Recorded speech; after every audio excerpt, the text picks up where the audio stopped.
ಎಲ್ರಿಗೂ ನಮಸ್ಕಾರ. ಕಲ್ಪನೆಗೂ ನಿಲುಕದ ಒಂದು ಘಟನೆ ಕರ್ನಾಟಕದ ತುಮಕೂರಿನಲ್ಲಿ ನಡೆದಿದೆ. ಜ್ಯೋತಿಷಿಯೊಬ್ಬನ ಮಾತನ್ನು ನಂಬಿದ ಮಗಳು ತನ್ನ ತಾಯಿಯನ್ನೇ ಕೊಂದಿದ್ದಾಳೆ ಎಂಬ ಆರೋಪ ಕೇಳಿಬಂದಿದೆ. ಮೃತ ಮಹಿಳೆಯನ್ನು 55 ವರ್ಷದ ಪುಷ್ಪಾವತಿ ಎಂದು ಗುರುತಿಸಲಾಗಿದ್ದು, ಆರೋಪಿಯಾಗಿರುವುದು ಅವರ ಮಗಳು ಸುಚಿತ್ರಾ.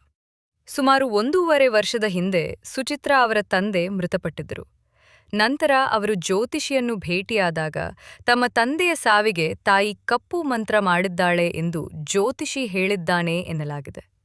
ಈ ಮಾತನ್ನು ನಂಬಿದ ಸುಚಿತ್ರಾ ತಾಯಿ ಮಲಗಿದ್ದ ವೇಳೆ ದಿಮ್ಮಿನಿಂದ ಉಸಿರುಗಟ್ಟಿಸಿ ಕೊಲೆ ಮಾಡಿದ್ದಾಳೆ ಎಂದು ಪೊಲೀಸರು ಆರೋಪಿಸಿದ್ದಾರೆ.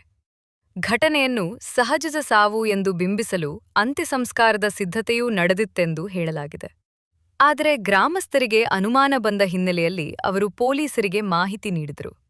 ಪೊಲೀಸರು ಸ್ಥಳಕ್ಕೆ ಬಂದು ವಿಚಾರಣೆ ನಡೆಸಿದಾಗ ಸುಚಿತ್ರಾ ಅಪರಾಧವನ್ನು ಒಪ್ಪಿಕೊಂಡಿದ್ದಾರೆ ಎಂದು ವರದಿಯಾಗಿದೆ. ಈ ಪ್ರಕರಣ ಸಂಬಂಧ ಕ್ಯಾತಸಂದ್ರ ಪೊಲೀಸ್ ಠಾಣೆಯಲ್ಲಿ ಕೊಲೆ ಪ್ರಕರಣ ದಾಖಲಾಗಿದ್ದು, ಪೊಲೀಸರು ಮುಂದಿನ ತನಿಖೆ ನಡೆಸುತ್ತಿದ್ದಾರೆ. ಈ ಘಟನೆ ಮತ್ತೊಮ್ಮೆ ಒಂದು ಪ್ರಶ್ನೆಯನ್ನು ಎತ್ತಿದೆ. ಯಾವುದೇ ಸಾಕ್ಷ್ಯವಿಲ್ಲದೆ ಮೂಢನಂಬಿಕೆಯನ್ನು ನಂಬುವುದು ಎಷ್ಟು ಅಪಾಯಕಾರಿ? ಇಂತಹ ತಾಜಾ ಸುದ್ದಿಗಳಿಗಾಗಿ ನಮ್ಮ ವಾಹಿನಿಯನ್ನ ಈಗಲೇ ಚಂದಾದಾರರಾಗಿ. ಧನ್ಯವಾದಗಳು.